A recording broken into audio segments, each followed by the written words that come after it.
Olá, eu resolvi fazer esse vídeo sobre transformador, como funciona, para esclarecer alguns pontos aí que eu estou vendo conceitos muito equivocados acerca do funcionamento do transformador, principalmente no que diz respeito a essa polêmica é, sobre se você tem uma maior tensão, você vai ter uma maior ou menor corrente, né?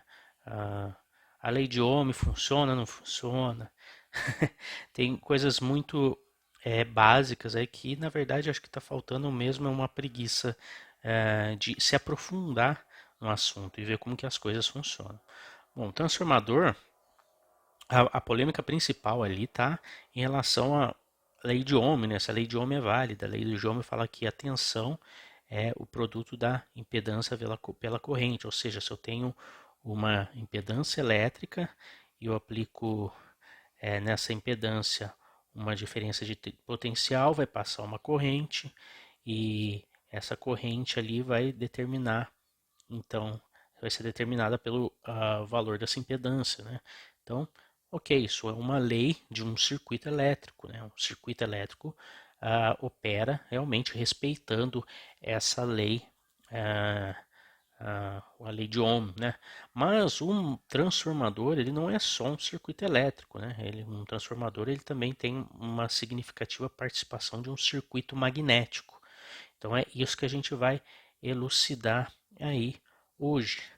O início, né? Vamos definir o que é um transformador. O transformador é um dispositivo que ele é usado para baixar ou aumentar a tensão elétrica. E ele usa esse fenômeno da indução eletromagnética para fazer isso, né? São coisas que a gente vai ver, vai analisar como funciona quando a gente observar o circuito magnético. E a função dele é exatamente essa: transferir uma potência, né, uma certa quantidade de potência uh, em níveis de tensões diferentes. Vamos lembrar que o transformador, o advento do transformador, ele está naquele contexto de onde no início dos sistemas elétricos existia de um lado gente defendendo o uso de corrente contínua, do outro lado o uso de corrente alternada, e se falava muito nessa questão de você tem muitas perdas na corrente alternada, porque você transfere com uma você transfere potência com uma corrente muito alta, então a gente precisa diminuir a corrente nos condutores para minimizar as perdas, e aí veio o transformador que possibilitou isso por meio de aumentar a tensão numa linha de transmissão. Consequentemente, a gente consegue transmitir com uma corrente mais baixa. E aí o pessoal fica todo confuso, mas e a lei de Ohm, né? Porque a lei de Ohm fala que, mais uma vez, a lei de Ohm, ela diz que a tensão é proporcional à corrente, né? Então, se eu subo a tensão, eu tenho que subir a corrente, né? Se eu abaixo a tensão, eu abaixo a corrente. Só que vamos lembrar que a gente está falando de um outro contexto, né? Um contexto de uma transmissão de energia em uma linha de transmissão, uma linha de distribuição, que existe uma impedância ali e um valor de tensão que vai configurar uma perda muito grande por conta da corrente elétrica. E aí a expectativa é poder minimizar essa perda, tanto otimizando os valores de ah, corrente na linha, quanto a impedância dessa linha. Bom, ah, então umas considerações importantes ali. Transformador não é carga. Transformador não é carga, tá? Muita gente está confundindo o transformador como carga por conta dessa questão. Você está aplicando uma tensão, né, uma tensão em cima de um dispositivo aqui, que eu vou colocar assim, porque não é uma carga, não é uma qualquer coisa aqui, você está colocando aqui numa caixa preta aqui, né, está aplicando uma tensão e está subindo, está vendo o valor da corrente dela aqui e se você aumentar a tensão, você vai aumentar a corrente elétrica também. Só que vamos lembrar que o transformador não é bem assim. O transformador ele é para ser ligado em série. Você está transmitindo o valor da potência. Está transmitindo o valor da potência de um lado para o outro. E você quer um valor de tensão de um lado aqui menor, né? Por exemplo, quando fala de linhas elétricas, né? E aqui do outro lado você quer ter um valor de tensão maior para possibilitar que essa corrente desse lado direito aqui, essa corrente que flui aqui, seja menor que essa corrente que flui do lado esquerdo aqui, porque a potência elétrica que eu estou transferindo é a mesma. Então, um transformador não é uma carga. Um transformador é um elemento série. Ele não é um chuveiro elétrico que a gente liga ali e determina ali a corrente, porque o chuveiro elétrico é essencialmente uma resistência, né? Então, você aplica uma tensão em cima de um chuveiro elétrico, tem uma corrente e aí você tem toda a lei de Ohm ali sendo respeitada ali, com certeza.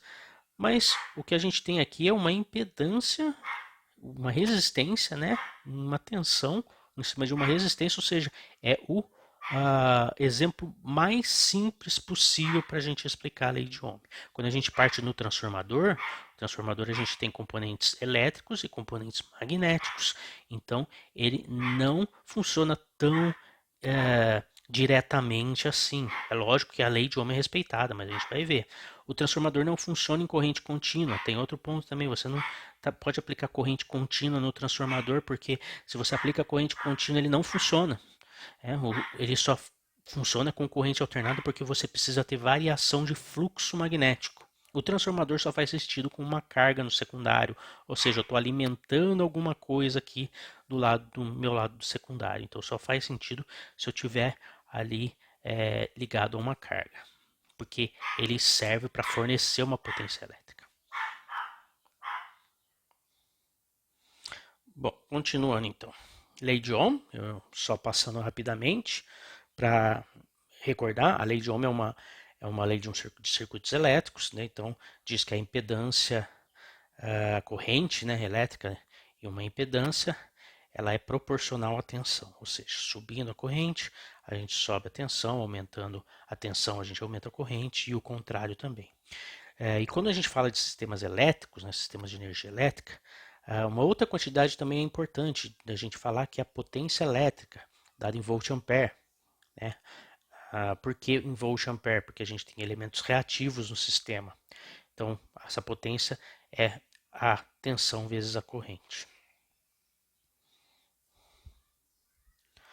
Existe aí então a polêmica de se falar que a corrente no lado de alta do transformador ela é menor porque a impedância dos enrolamentos do lado de alta é maior. Então, porque a gente tem uma, uma maior impedância, a gente vai ter uma menor corrente aqui do lado do transformador. E isso está errado.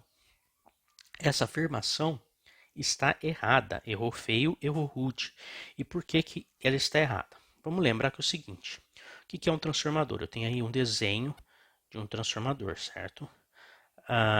Esse transformador, ele tem um número de espiras aqui no primário e um número de espiras no secundário. Aqui eu estou representando um transformador elevador, por exemplo. E aqui a gente tem essa espira enrolada em um núcleo de material magnético. Esse material magnético ele serve para confinar o fluxo magnético que vai estar aí envolvendo essas espiras. Por quê? Porque eu tenho um fluxo magnético para induzir tensão em uma determinada espira. Então a gente aplica uma tensão no primário, gera tem uma corrente elétrica percorrendo, lei de Faraday, a gente tem então indução de campo magnético. Esse campo magnético vai ser confinado nesse núcleo, né? E vai percorrer a segunda espira, então com fluxo magnético na segunda espira variando, né? Por isso que a gente tem corrente alternada aqui, variando, a gente tem então tem uma força eletromotriz gerada nessa espira. Tá? Então, esse é o princípio da indução magnética no transformador num circuito magnético. Agora, o que, que a gente tem com relação ali a do circuito elétrico, né, dos lados do circuito elétrico? Aqui a gente tem uma certa impedância no primário, né, vista aqui do primário, o enrolamento do primário, e aqui, se a gente olhar para cá, mais uma vez, transformador desligado, tá? Se a gente olhar para cá, a gente vai ver uma certa impedância no enrolamento do secundário, tá? Só que aqui eu estou considerando o transformador desligado para saber qual que é essa impedância, sem nenhuma alimentação. Se eu olhar essa impedância aqui, então desligado, não tem uma ou melhor, vamos considerar ele só ligado à fonte. Então ele tem uma tensão aqui alternada. Então ele tem aqui uma impedância e se eu olhar aqui também eu vou ver uma outra impedância. Essa impedância ela é dada pelos elementos do circuito. Uma impedância que é formada por uma resistência e uma reatância indutiva. Né? A reatância indutiva ela é dada pelo valor da indutância multiplicada pela frequência elétrica vezes 2π. A frequência normalmente de 60 Hz, né? Aqui no Brasil. E essa indutância ela é determinada por alguns aspectos construtivos dessa espira. O número de espiras ao quadrado, que eu tenho aqui, a área da seção do núcleo, o comprimento dessa espira, a permeabilidade magnética aí do núcleo, né? Tá? Então, a gente tem esses aspectos aqui. Aplicando então a tensão alternada, a gente consegue enxergar essa impedância Z1, vamos dizer aqui, a impedância Z2 aqui. E essas impedâncias, elas normalmente realmente vão ser maior, Z2 vai ser maior, quando a gente tem um número maior de espiras aqui, vai ser maior que Z1. Então, isso realmente é verdade. Mas não é isso que vai determinar uma corrente no secundário. Porque olha só, aqui eu estou com o secundário aberto, então não tenho corrente passando aqui. Né? Eu só estou estabelecendo uma corrente, aplicando uma tensão alternada, fazendo com que o fenômeno da indução magnética ocorra e eu tenha então aqui uma tensão nos terminais da espira do secundário e eu consigo enxergar uma impedância. Mas eu não tenho corrente elétrica para dizer, é isso que determina, essa impedância maior aqui que determina essa corrente elétrica. E outra coisa, isso é porque por convenção, por otimização do circuito, né, custo, minimização das perdas do transformador, a gente tem chega nisso aqui, normalmente, realmente, quando o lado de maior expira, sempre vai ter uma impedância maior que o lado de menor expira, mas isso é determinado por fatores construtivos. Eu posso, se eu quiser, é lógico que vai se perder muito em eficiência do circuito, mas eu posso mexer nesses parâmetros aqui para ter uma impedância tal que a impedância do primário seja igual à impedância do secundário. Lógico que a gente vai perder muita em eficiência, mas a questão da relação de transformação não é prejudicada. E eu vou mostrar que não é por que não é prejudicada. Então vamos continuar aqui. Então eu posso mexer na área da seção, na seção transversal dos condutores, né? Então na área da seção aqui do núcleo, na seção dos condutores, né? Então de forma a definir valores de resistência, de indutância e reatância indutiva diferentes, não necessariamente maior de um para outro, mas por otimização de circuito, normalmente o valor da impedância do secundário vai ser maior que do primário. Só que qual que é o pulo do gato aqui? Vamos considerar então a primeira coisa aqui. Vou colocar uma fonte de corrente contínua, né, uma fonte de tensão contínua aqui nos terminais do primário e aí eu coloco aqui um amperímetro e um voltímetro e eu quero saber quanto que marca nesse amperímetro e quanto que marca nesse voltímetro.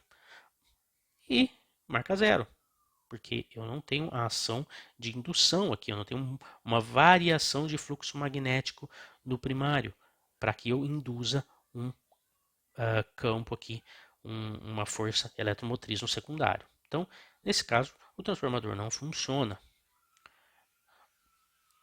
Como que eu vou ter então se eu colocar uma fonte de corrente alternada, né, uma tensão alternada? Aí, então eu vou fazer com que uma corrente flua aqui, né?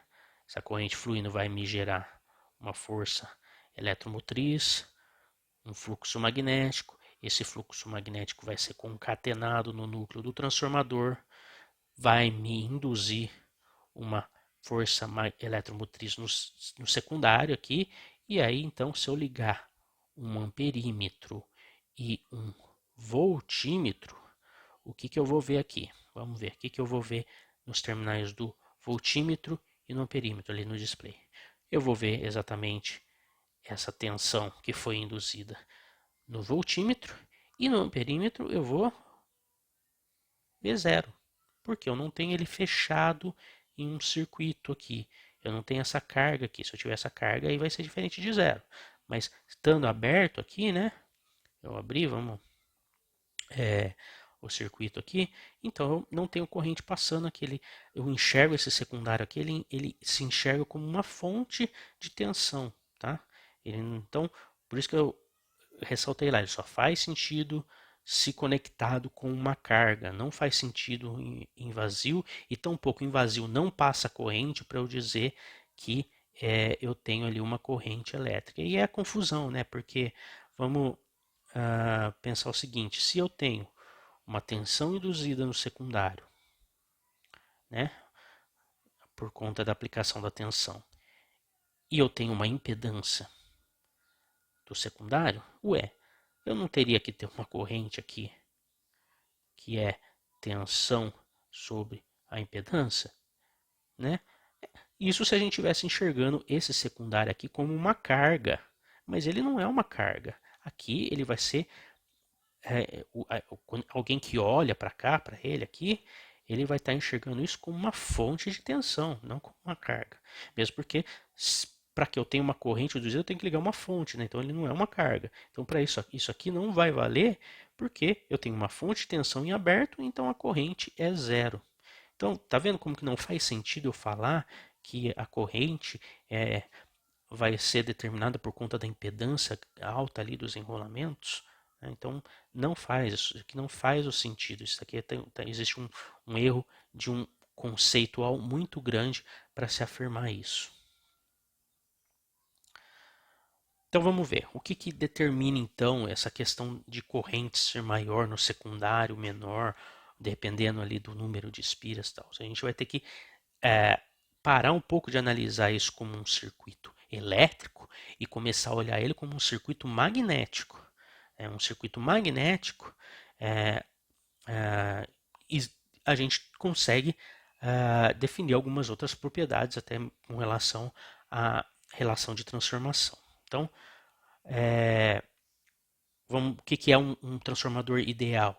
O transformador ideal é que eu não tenho perdas, né? Então eu não tenho aquela impedância Z1 e Z2 do primário e do secundário, ela pode ser desprezada para fins de análise. Eu tenho um núcleo de material ferromagnético aqui que ele confina todo o fluxo sem dispersão, né?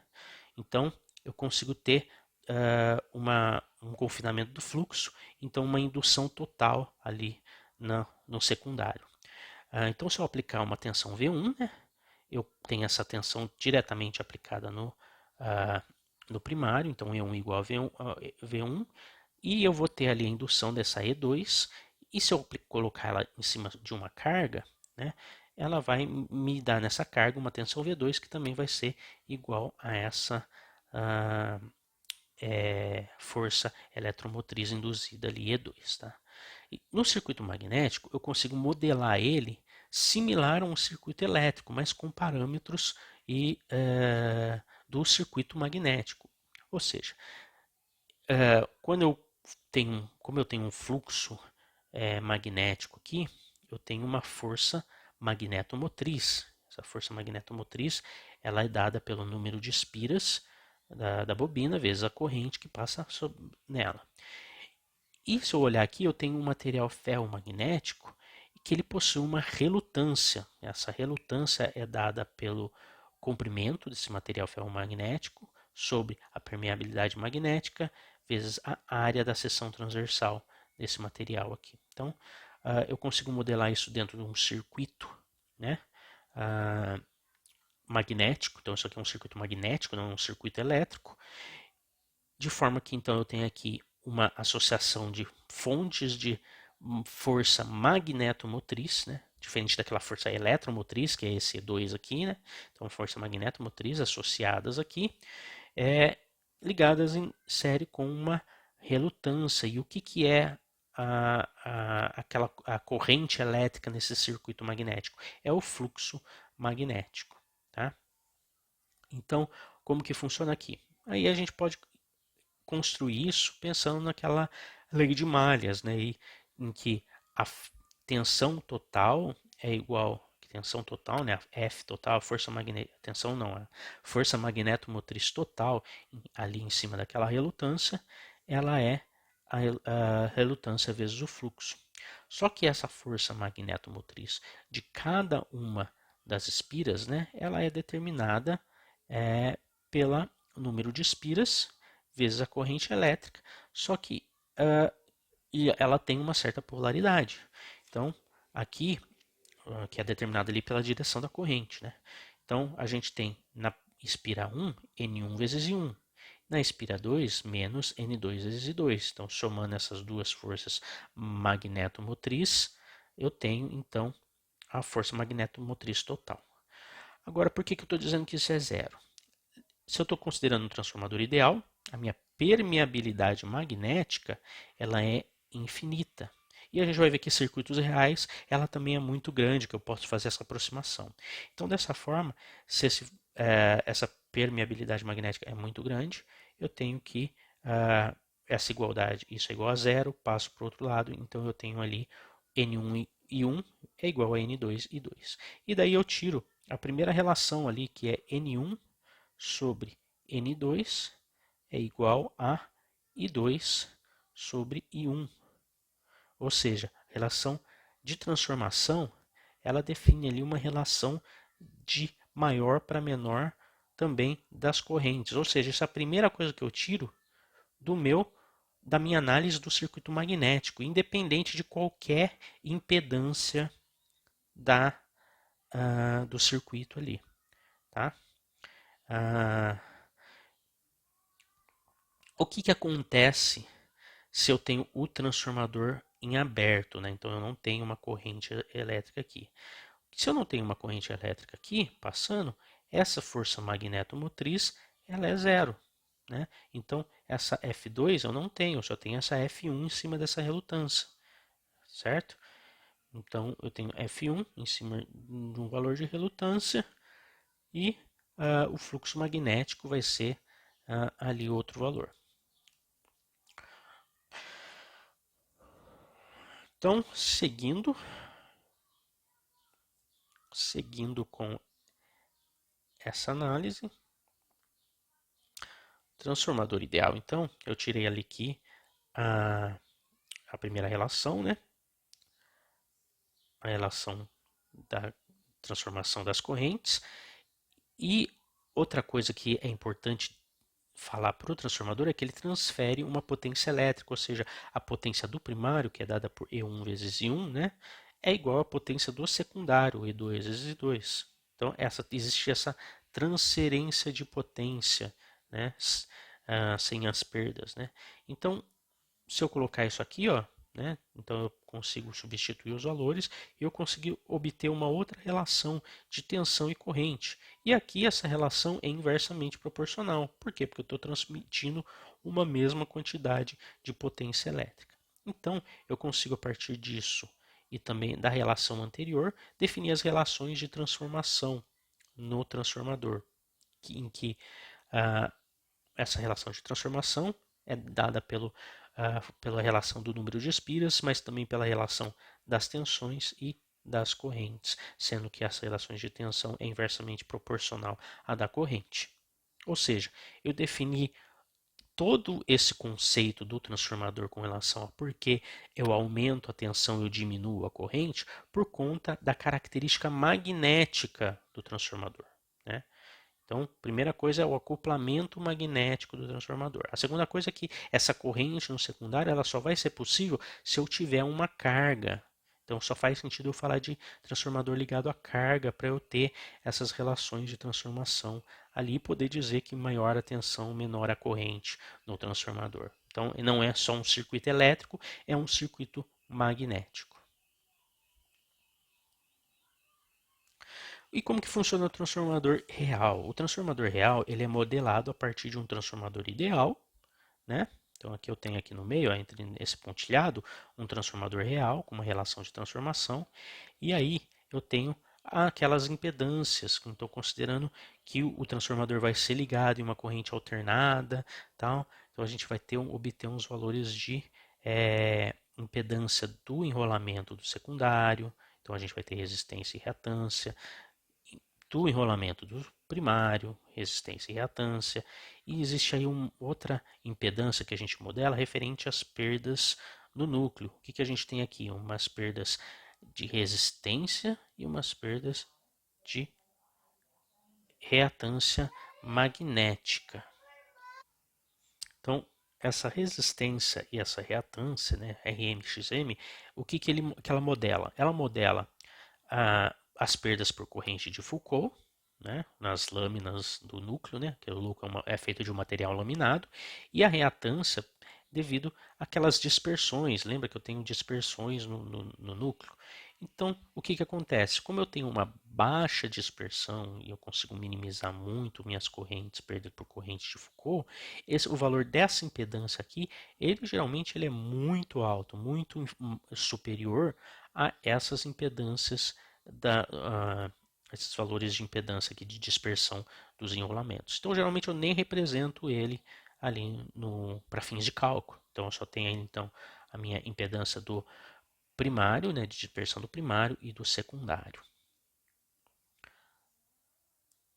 Opa!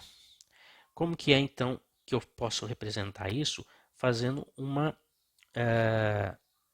reflexão da impedância do secundário que estava aqui para o primário? Então eu posso transferir, né, refletir essa impedância de dispersão para o primário, e aí para isso eu tenho que fazer esses valores vezes a relação de transformação ao quadrado. E aí eu tenho duas resistências, duas reatâncias em série, eu consigo reduzir isso a uma única impedância, R mais X, que é a soma dessa R1 mais R2 vezes A ao quadrado, e X1 mais X2 vezes A ao quadrado. Então eu tenho uma única impedância ali que eu posso fazer isso ou do lado primário ou até mesmo do lado secundário, dependendo de como eu vou trabalhar com esse transformador. Agora, qual que é o ponto aqui também? Geralmente essa reatância ela é muito maior também que essa resistência. Então, em alguns casos, eu só preciso representar a minha reatância de dispersão, né? Porque o efeito da resistência de dispersão ali é bem pequeno, né? Então, quando a gente olha em placa, ou a gente pega os dados de um transformador, né, para utilizar ali em sistemas elétricos de potência, a gente vai verificar essa resistência é muito inferior a essa reatância. Em problemas ali, se você for fazer problemas, resolver exercícios em concurso, em livros que tratam de transformadores e sistemas de potência, você vai ver que às vezes ele dá a informação do transformador assim, vamos dizer 50 MVA, é, sei lá, 69K para 128, pegando aí um exemplo, e X ele dá um valor de X em, sei lá, vamos dizer 8%. 8%. O que quer dizer isso? Isso quer dizer que eu posso, tanto do lado do primário quanto do lado do secundário, calcular 8% da minha impedância de base do primário, usando o valor de 50 MVA e 69, ou da impedância de base do secundário, usando 128 e 50 MVA. Se eu pegar 8% desses valores aqui, eu posso usar ou no primário ou no secundário, né? Ah, essa impedância. E geralmente você pode fazer essa reflexão de um lado ou de outro e que não interfere nada em cálculo, né?